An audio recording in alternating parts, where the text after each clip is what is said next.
No more curling? Well, no, we could change the topic. We could. How does curling fit into your MS contract?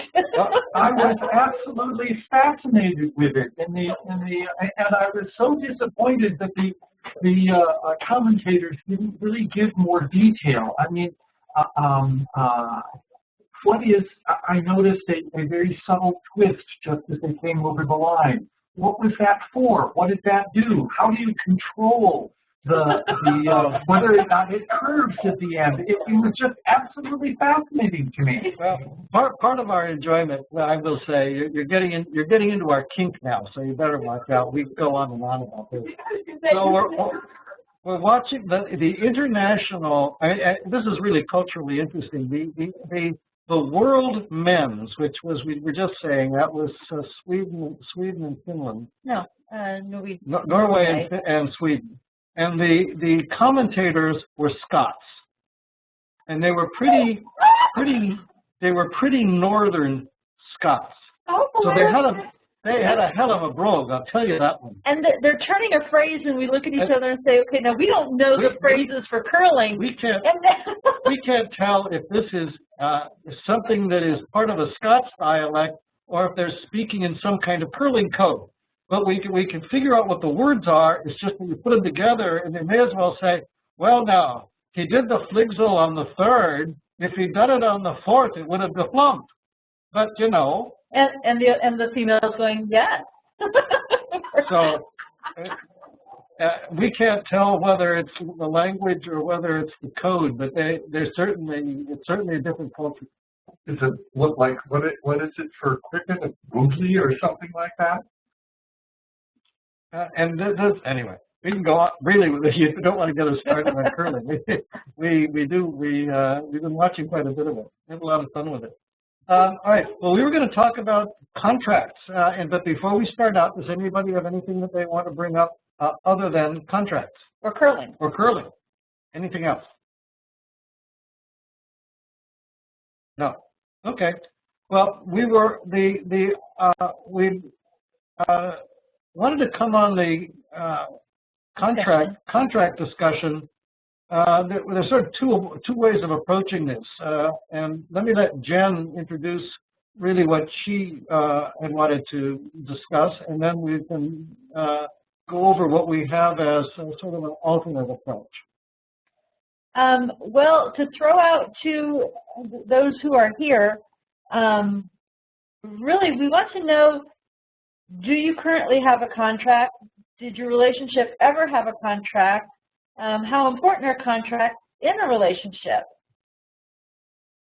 So I open the floor for discussion. And this all started, I would say, because we note that in the leather community, there's more of a culture and a tradition of starting out with contracts than there is.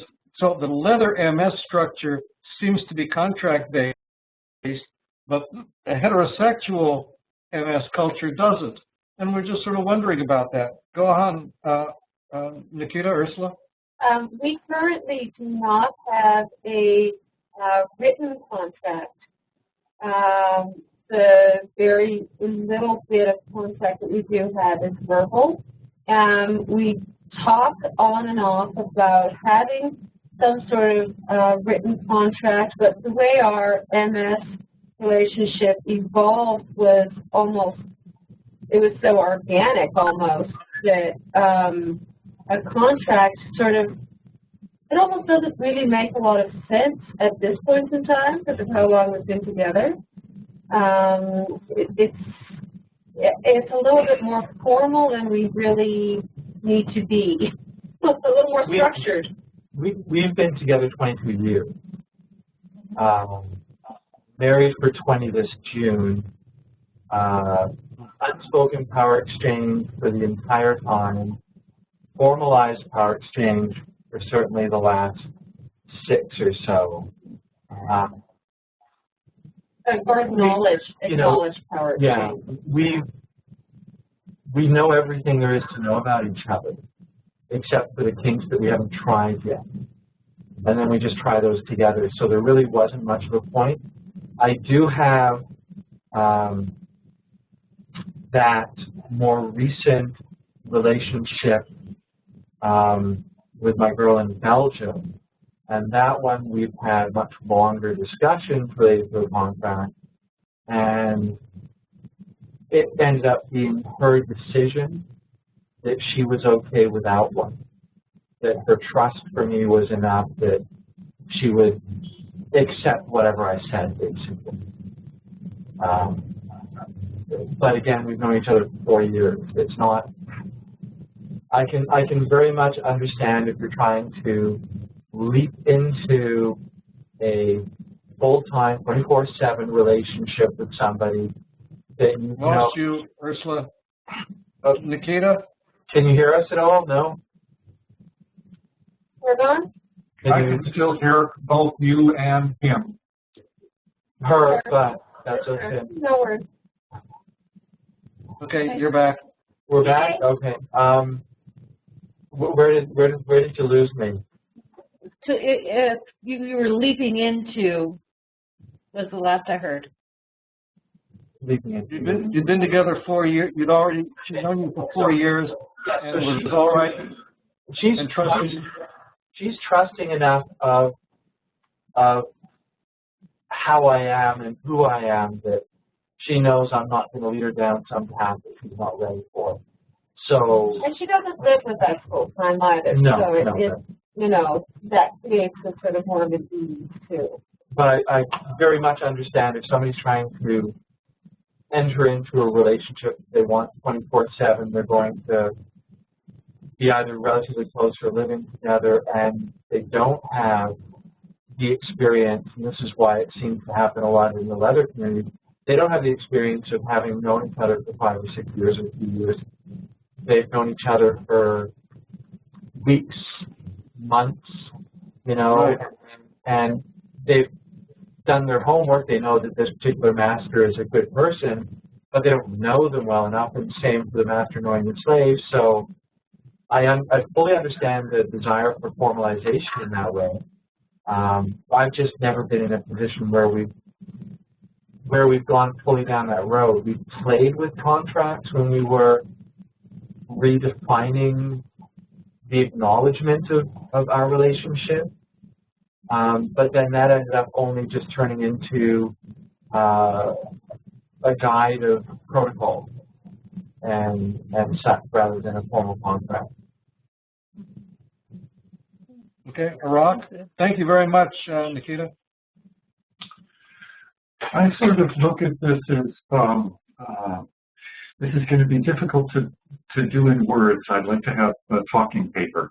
At the very beginning of relationship, particularly, I have been in many relationships where I am with someone who is relatively new to the MS aspects of the lifestyle, in which case, for me, there's a long period of what do you mean by that? I can put something in a contract, but until I know that the other person really understands what I'm talking about, or vice versa, if they want something, I have to understand a lot about what they mean by that in the terms that they use before I feel I can formalize anything. At the other end, I hear stories of people like Midori who, after you have a relationship for years and years and years, their contracts are basically one sentence.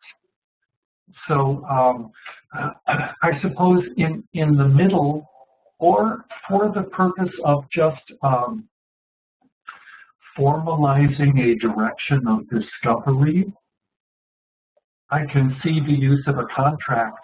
But those times when I have had a contract, we go way past the end of the contract and we don't even realize that, you know, it is that important that we go, okay, we're 6 months past the 1 year mark. What, how do we deal with that? So in other words, contracts for me have not really been that significantly structuring an element. That's it. But you've just given me something of a breakthrough, which is why these webinars are always so interesting. It seems to me, then, one could argue that when you're starting out a relationship with somebody you don't know very well, and you want to engage in physically risky behavior, in order to contain some of the overall risk possibilities, can be emotional. you want to contain, you're going to put a contract together in order to try to contain the emotional risk while you are releasing yourself to engage in physical risky behavior. So it would seem to me, and I don't quite have this, I'm coming up with it as we're speaking, but it seems to me you've got financial risk, emotional risk, and physical risk as three of the main risk points on the triangle. So you're at least trying to cover the, emotional, financial risks through contract in order to release to the emotional risk of play. Just a thought. Yes, you have to have the emotional risk has to be addressed before you can release the physical. I agree.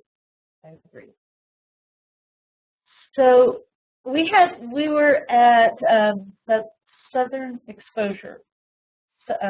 Southern Exposure, I think that's it. At the beginning of the month, and somebody came up to me and they said, "Okay, so I have this friend who was married, and they have now taken the relationship through DS, and they're entering into MS." And she wanted to know if I thought that they should write a contract.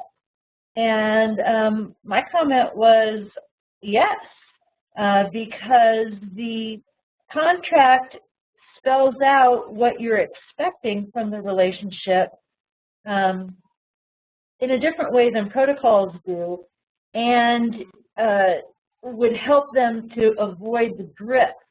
And I see that Iraq has his hand up, but we'll ask him, but I want you to be thinking about this, and also to talk to Nikita and Ursula about it, since they have been married so long, on whether I directed this person in the wrong way. Well, my immediate reaction to what you've said is if you're going from DS to MS, first it depends how long you've known one another, but that means you're going from a voluntary to an involuntary position. You're going into ownership.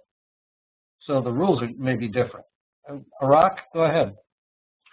I originally raised my hand in response to your talking about financial obligations, and I suppose it's different for a financial contract versus a contract over behaviors, particularly mentioning dangerous behaviors, which are, as far as I understand, not legally enforceable on any level whatsoever. Wait. The ones Let me interrupt for a minute. It's actually, I did not mean to suggest that you are writing down a contract that's going to review the physical dangers and recognize their riskiness. Because specifically, I've had discussions with Jay Wiseman about that, and you do not want to have any written indication of premeditation. So I was not, in fact, that you're raising a really important point, because the contracts that I'm writing about right now and thinking about here were covering relationship issues and boundaries in the relationship. They weren't covering aspects of physical play the way you would in a scene contract. Does that make any sense? Yeah. So in a contract, in a relationship contract, I may be speaking, in fact, about what rights the D type has over the S type's income and savings and retirement accounts. And body. as well as body. But I think I'm going to stress a distinction between contracting for physical aspects versus contracting for emotional, financial aspects. Back to you, Arak. I'm curious. You seem to continuously connect financial and emotional. Well, I'm covering. In the first place, I think that in a lot of relationships, finances are a hot spot, and the person usually it's the golden rule. He who has the golden rules. So I would tend to cover finances in a contract, particularly a contract of ownership where the slave has more money than the owner. Good point. And we had when I was owned in a case with Karen, where I run a commodity futures brokerage firm for 5 years, and she'd been a school teacher all her life. So there was a lot of experiential difference between us that showed up more than would show up between Melinda and myself, as an example, by the way. Because Karen had always specialized in poverty education. So she'd been living in small towns, teaching in poor schools. And that gave her a very different background set than me growing up in LA and having worked 20 years in DC. Nikita or Arak, who's continuing? Is it back done? I think so. Yes, hands down.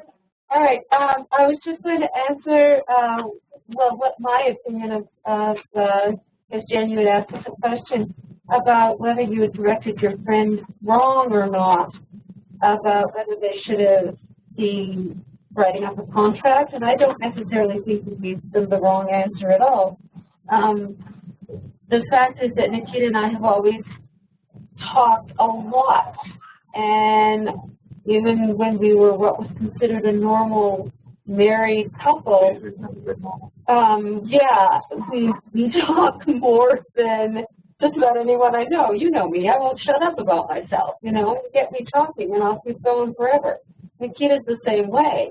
So we went into an ownership relationship fully understanding what our expectations were of each other beforehand. But some people have problems with that kind of transparency. They can't say right off the bat exactly what they feel they need, exactly what they feel they want. They have maybe a hard time just spouting off of the mouth and saying everything that comes to mind. It's not as easy for everybody, and it's not necessarily done. But when you write it down, it's a completely different medium, right? And if you're talking about it, you're writing it down and thinking about it that way. And so I don't necessarily think a contract is a bad idea, even for people like that are going from BS into MS, which is similar to what we did. Only because some people can't talk about it as much. Well, actually, I like the point that you're making about the process of contracting is almost forcing the communication about topics that are often avoided or not fully engaged. Well, and you may feel uncomfortable discussing your kink. You've been with this person. In this case, they had been married. They probably kept a lot. I'm projecting private within themselves. So now they're coming into this freedom of having the world the way they want it, and maybe be more cautious and not have the communication that we do have. Oh yeah, I see it's a very small group tonight. Holy cow. Hello, Brian. Here. Hello, Brian. You, Brian. Hello, Brian, for the third time. So So Bob talks about in his book the different types of contracts and when contracts are important. And in the case that we were talking now, it seems to me that the contract is important just in an instance of making sure that both persons' needs are being met. If I can toss in a couple extra bits there, absolutely, it's an excellent tool if you think of it that way, right? It's a tool for communication and it's a tool for understanding. As Rob said, one of the difficulties you have when you get into a relationship with somebody, even if you've been in a relationship with somebody for a long time, when you enter a new aspect of that relationship, is in effect creating a mutual glossary, right? An understanding that when they say ownership, they mean the same thing you think of ownership as, and everything under that. So the contract as a written tool is an excellent method, since they're going to write down it as the D type. They're going to write down, you know, whatever they want their contract to fit within, and then you're going to look at it and you're going to say, well, can you explain this part to me? I don't understand it, or this doesn't fit my needs. And so the entire process of creating the contract is an excellent communication and understanding tool. And some people are shy. They're shy to get naked in public. They're shy to talk about themselves. It's when you open up yourself like that, it's like you're getting naked to the person that you're with.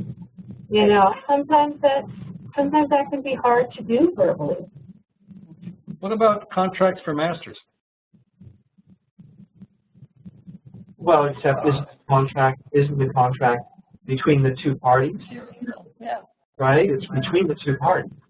Therefore, even though it's not enforceable in any normal sense of the meaning, it's still just the same as a contract between an employee and an employer.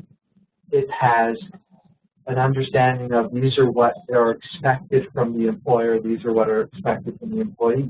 Mutual responsibilities and mutual obligations. You know, Agreed. I mean, as you know, as we've said many times, and as comes from, you know, one of our favorite people, Master Skip, you know, from the master's perspective, you know, at least from my perspective as the mistress or the master in charge of my two girls, their needs come first. Not their wants and desires. Their wants and desires come whenever I want those to come. But their needs, that's my responsibility that I took on, was to ensure their development as a person, their continued improvement to become the best person they can be within this life. And that's by recognizing their needs, even in cases where they don't know what they are. Because sometimes you'll see them better than they do, and ensuring that those needs are met and fed so that they thrive. And in their ability to thrive, they turn around and serve you that much better. Right. I agree. Would you discuss the latest contract that somebody asked you to review for them, and how it seemed to be a little too stern for a beginning relationship? Oh yeah. Oh, good point. Yeah, I had a friend of mine whom I've known for a long time, who's been a Leatherman for a long time, and for decades, and he was petitioned to take on a new slave, a very experienced female slave, and the master sent me the contract to look over, And I said, how long is this? What's the duration of this contract? She said, well, it's a 3-month contract. I said, I don't think you want to do this like this. He said, you're listing here all of the. This is a contract. This is a contract you would get to after you knew whether or not you even wanted to do this. You're getting into way too much detail, and you're being very punitive. You're saying things such as, this person can't speak to anybody without your permission, and if you do, they'll be punished. He said, but they've got a work life, and I don't see how you're going to separate their talking to somebody in a work environment from their talking to somebody in a social environment. I think that you probably want to recast this in terms of your intent. And it was set up for all of slave will do and slave will not do, and not mentioning at all what master wanted, why there was motivation behind this, anything. As Bob said, intent. So that's caused me to rethink even how I would go about teaching contracts, initial contracts in the BDSM world or in the master-slave world when you're starting out. And I haven't put it together yet, but I think that I would approach this by talking about one's intent at pressure points. So my intent is to get to know you better. Therefore, I don't want you to be getting to know other people while I'm trying to get to know you. You're explaining the reason behind the action instead of this black and white. You'll do what I say because I'm master type of. Right. So I wondered if anybody here has ever tried putting tried addressing the conceptual areas of intent in a relationship that would be the precursor to a contract. Has anyone ever, have you ever seen anything like that written up? Anybody? No, I have not. I haven't decided if it's worth the time and trouble to put it together. I don't think we've ever seen anything like that written up either. It's a very good point, though. But this stems from the following. My friend did something that I've seen done a number of times. You get a willing slave. Somebody comes to you and says, "Well, I'd like to be your slave," and you say, "Okay, well, you can't do this, and you can't do this, and you can't do this, and you're going to serve me this way, and you're going to serve me this way, and you're going to serve me this way." And the other person says, "What the fuck? I'm not your slave, not yet." And so my sense of this has been in the past, they negotiate the terms of service without knowing whether or not they even like the person. I had this happen. We had a person we referred to as a slave in waiting. She wanted to be my slave, and nobody in my household was going to put up with it.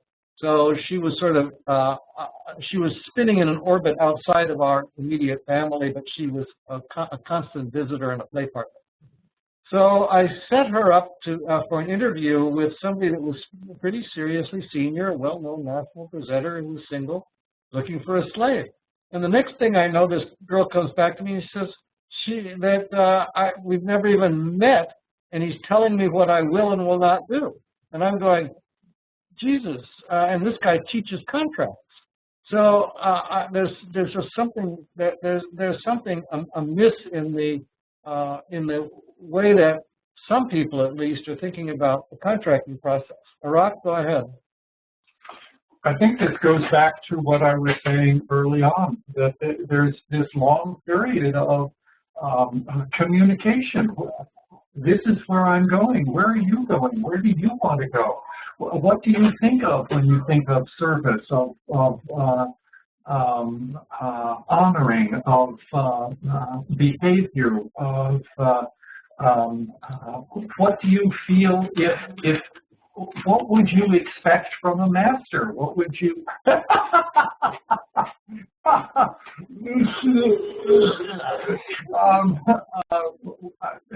this period of getting to know, as you put it, getting to know it's somebody that I even want to deal with. Thank you very much. I think that period of discovery is so fluid, it's almost impossible to make a contract for that. And then again, you get to the end of a 12-year solidly bonded relationship, and your contract is basically a sentence.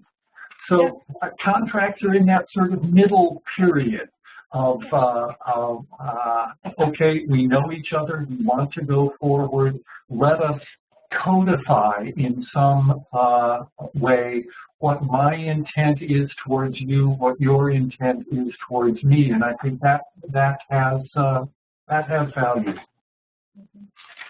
There, when you talk about length of contracts, so if you say, as you mentioned, Rock, that you start out and you're learning each other, and this contract is going to last for this amount of time, 3 months, 6 months, however long that you're learning about each other.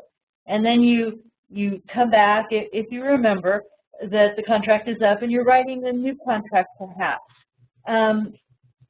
When you get to that place where you are now solidly in a relationship and you're solid about your MS, and your contract basically reads, I'm going to take care of all of your needs and you're going to serve and obey. The question now is, should there be a renegotiation time? Should there be in your contract something that says, once a year we're going to sit down and we're going to make sure we're going down the right path, or once a year or once every 2 years or whatever time you want, we're going to, with purpose, address our relationships so that we are moving in the direction that both feel that they're being fulfilled. Isn't that the point of having an end period of a contract? And by the way, Jen, as your daddy, I would like to contract with you, and I'm thinking about, a week maybe. If you'd like to negotiate that, we can take it down to as low as 15 minutes, but thank you. Good. I'll expect a first draft in the morning. Actually, okay, I guess you'll be writing the first draft. We have a lot of material on that, Rock. Oh, no. Ursula, Nikita? Well, but you just stated that the contract, as it stood right now, was that pair of sentences, or that single sentence, I'll look after your needs as long as you serve and obey. So there isn't any change in the contract. You're discussing a recognition of a change in the needs of the slave, or perhaps a change in the wants and desires of the master. That's not a change in the contract as you've worded it there. That's purely just, in my book, that's just one of those things that comes up during those porch times, those, talking stick times, when that's something that if you've gotten to the point where your contract is so short or so basically absolute in a single sentence, hopefully you've gotten to the point where that's just an established part of your relationship, is that either party, or once a week if it's by time, but either party can basically use porch time or a talking stick to say, we need to have a discussion regarding my needs. I think they've changed, and I'm not sure if you've recognized that. And that's not a change in the contract. That's just because the contract is, I'll look after your needs. You're just now getting the opportunity to recognize that those needs involve something different than perhaps they did a year ago, 6 months ago, a week ago. It could be as simple as, I threw 2 discs out in my back. I'm no longer able to carry you up the threshold every day. We're always changing. I mean, that's the point, is we're always changing as people. We're always changing physically. We're always changing mentally. So discussing, those needs is a very good thing to do on a regular basis. But at least, if you don't do it on a regular basis, you should schedule time for it. Maybe even schedule time, once a year. It's like, where do you see us in 2 years? Where do you see us in 5 years? What would you like to be doing with our lives? That kind of thing, you know? And have it be downtime, right? Porch time or whatever, like, you know. And I mean, we're speaking from a very distinct period of dealing with exactly that, not so much as the normal sorts of day-to-day needs go, but we're recognizing and digging deeper into the needs that feed our soul in determining where we want to be in the next 3 years. Because where we're living currently is not where we want to be. We know that. We know that this place doesn't feed our soul. So we have plan A and plan B, and we've been spending the last several months, and we'll expect to spend the next year or so examining which one of those two particular destinations will feed our needs the best. And so, I mean, but that's not in any way going to change our contract. The fact that she's mine, and you know, end of story on that. That doesn't change. That's a very good point. Mm-hmm. Ryan, you've been pretty quiet. You want to add anything in here? Hi, Bob. Good evening. I was a little late getting in. Sorry, so I missed some of the discussion. I've only been in one contract relationship since finding a lifestyle a little over 10 years ago, and we did that one a little too quickly. Where I can see that, you know, first of all, we made the simple mistake of a year-long contract, which was a bit too long. Do we know each other already? A bit. There was a really hot passion for each other. There was some intensity that we had met up at actually a lot of classes of this one Mistress Marlene here that we put classes on always, and the two of us always just got along so well. But we headbutted. I won't get too long here. And so it took about 3 or 4 chances for us to finally come to some kind of negotiation of, yes, I can do a contract, but we're going to give up certain things. We negotiated. We basically negotiated into the contract, and sadly, things didn't go as smoothly as they should have. Within 4 to 6 months, things started to crumble, and they started to crumble. Just keep it simple. And where a shorter relationship or a shorter contract would have been much more sufficient to see whether or not the relationship had a chance to grow or not. But that was something that she needed, a longer contract, in order to feel stable and understand that she was going to be, for lack of a better word, my primary interest, because I do have other interests. And that was something that she had trouble with. So it took a while for us to get to that point, and I only have the one experience to feed off of. When it started to crumble, conceptually, what areas got stressed? Basically, is her insecurity with my scening and playing with other people and wanting to be around it. Even though she was the primary and she was the main focus of everything I was doing, her thing was that she wasn't able to let go, and it just kept becoming a barrier as we slowly tried to do some interaction with other people. It kept, that ugly head just kept creeping up. And we went to a counselor actually in Vancouver. We traveled all the way to Vancouver to see a counselor on a regular basis. It cost us a lot of money for a short time there, and that resolved very little because her mind was set. It just would not change from where she was. That she was not comfortable with sharing me with somebody else, and that was something that was very big for me, that this is just part of who I am, that I have more than one relationship or partners in my life, and it's just what makes me feel good, feel better, secure. That's a big one. And so then it got to the point where, for example, that she wanted, at 8 months, she wanted to renegotiate the contract. And I'm like, no, I gave you a promise that I would stick to 1 year. I will stick to 1 year, and we will figure this out. We'll battle it. We'll fight it. Well, whatever we'll do, we will try to make this work. And we did. We worked at it. We stayed in it. And at 1 year, we sat down, and I went, I do not want to renegotiate. I got healthier. He sent at me for the next 5 years in the community here. She land-based me throughout the community. So it made me very reluctant to get back into either a contract or into a collared relationship with someone because of that experience. I'm really got the brakes on now to make sure I know somebody really, really well before I commit myself a lot more firmly with them.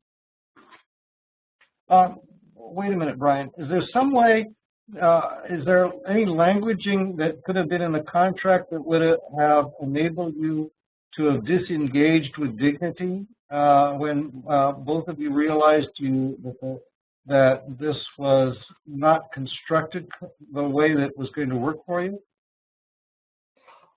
I see where you're coming from in a general sense, and I think that would have been a great caveat to add in there, but for some people that still doesn't matter when their emotions, and I can talk privately here with a few select people here, when meds come into the situation and people are not as stable as they should be, which I didn't realize before I got into the relationship with her, that didn't help either.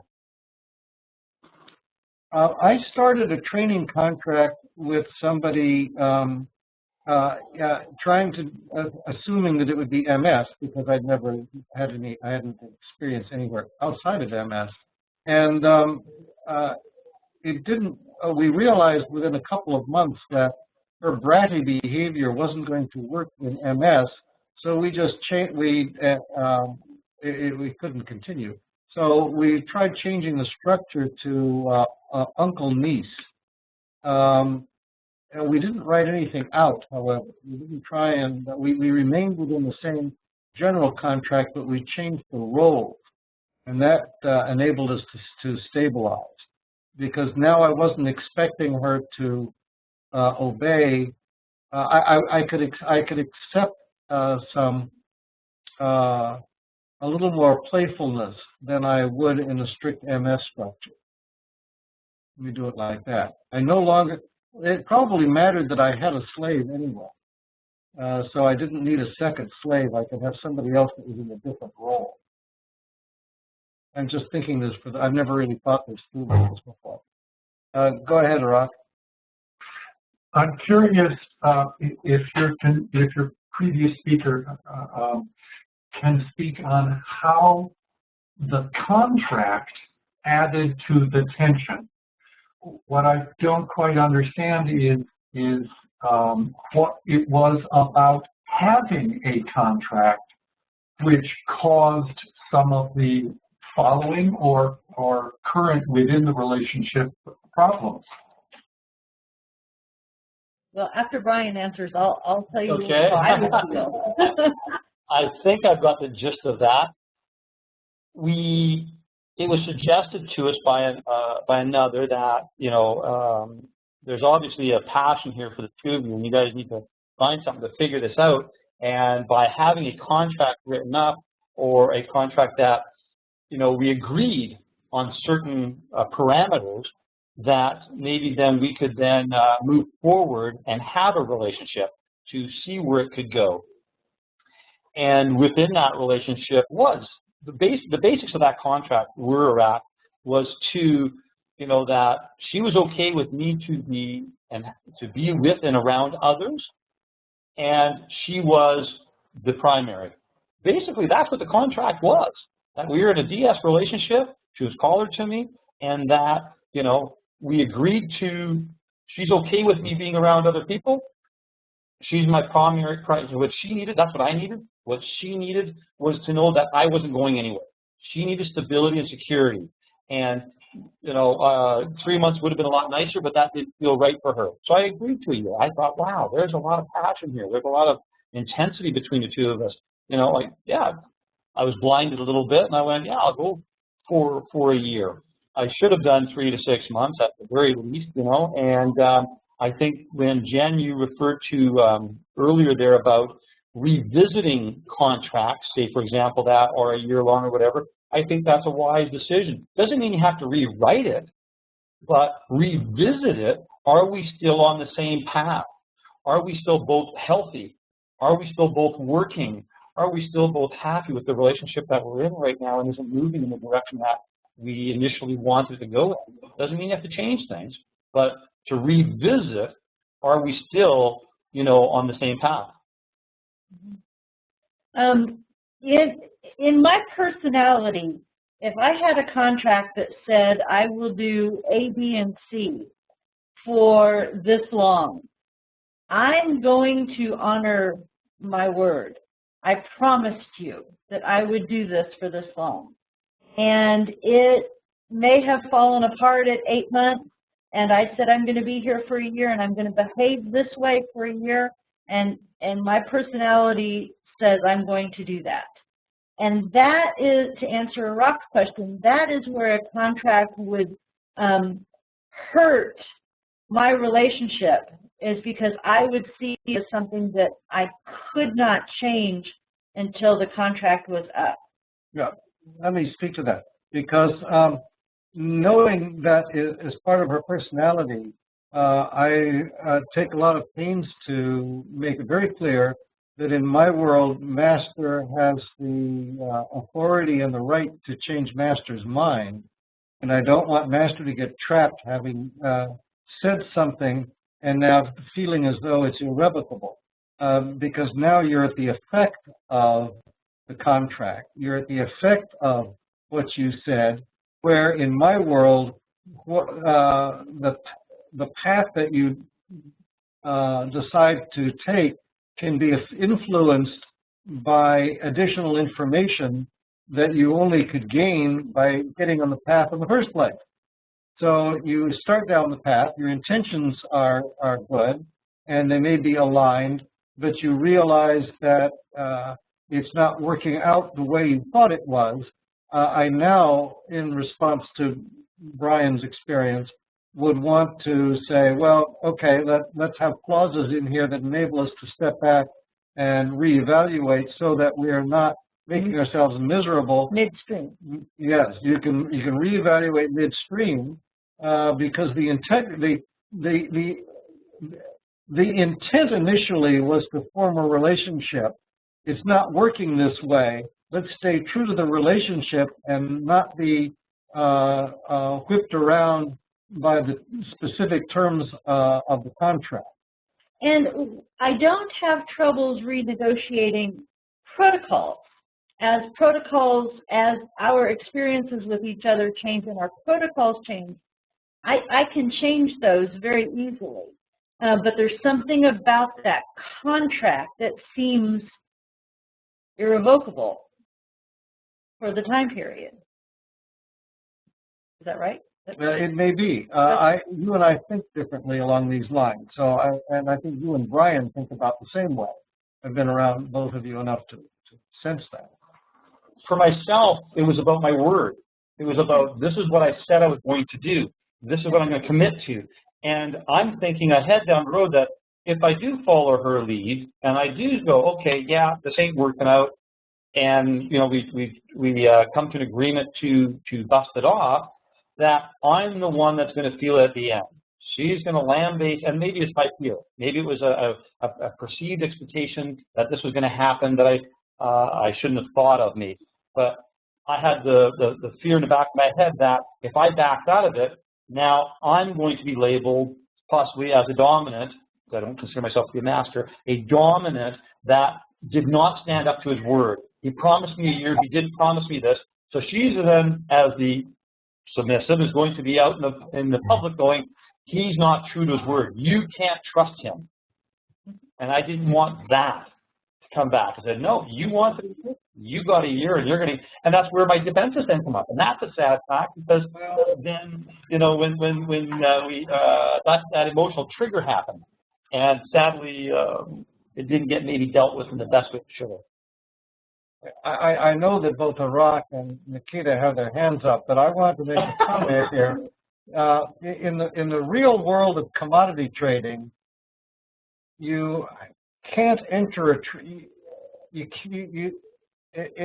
it's ill-advised to enter a trade unless you have a catastrophe stop in.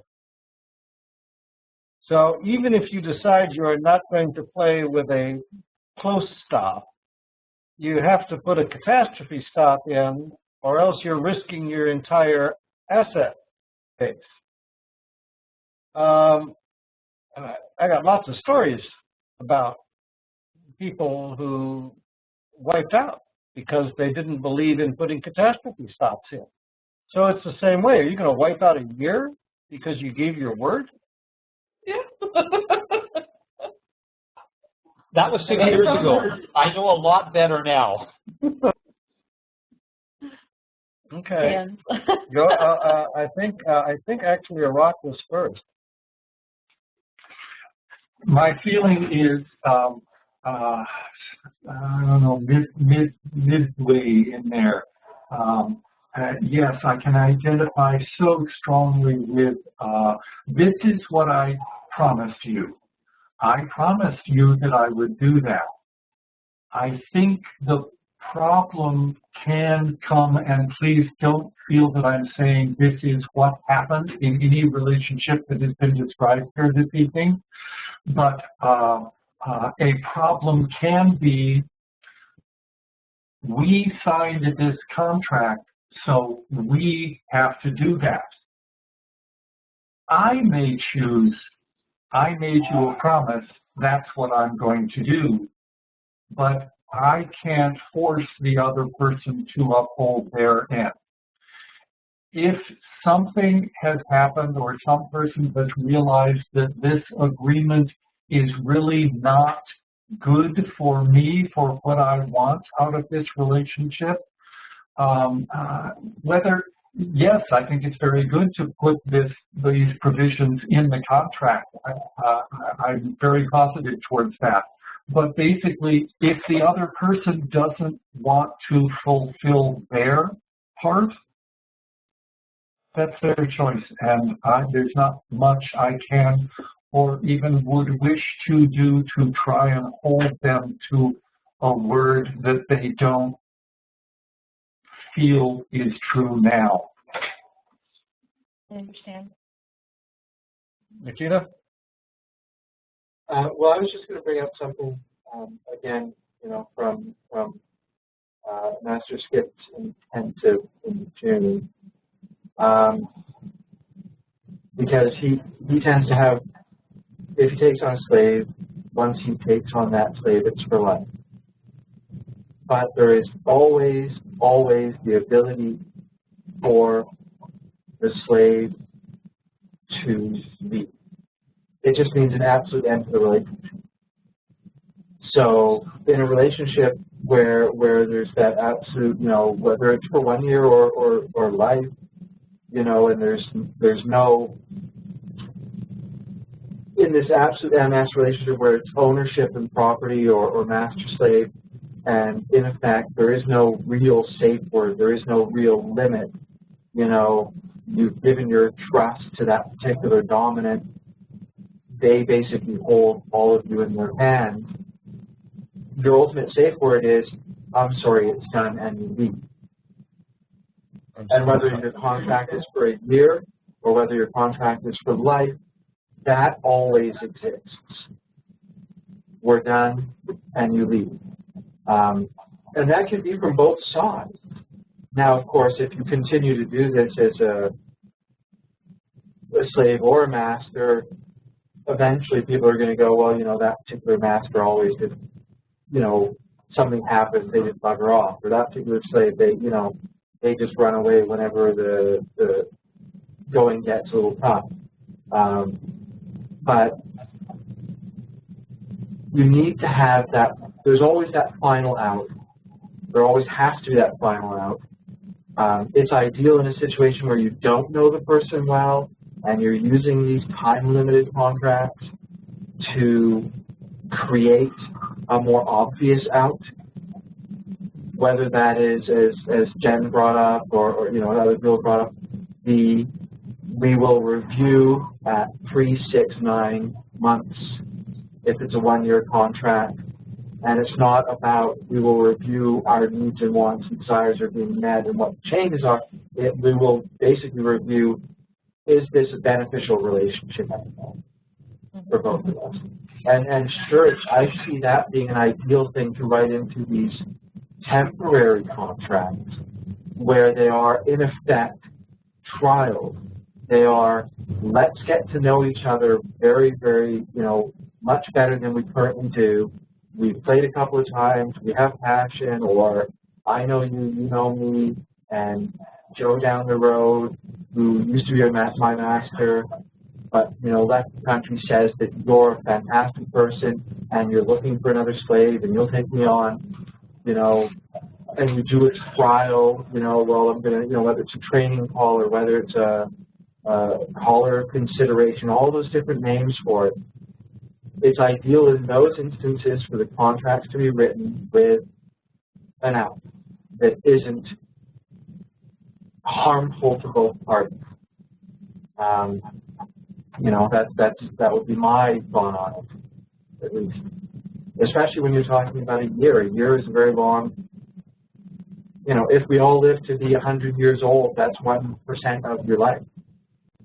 And if after 3 months that the relationship is not the positive developmental relationship you need, then why throw away the other 0.75%? I understand. Other points? Well, my problem, speaking very personally, was that I could never. I had a hard time deciding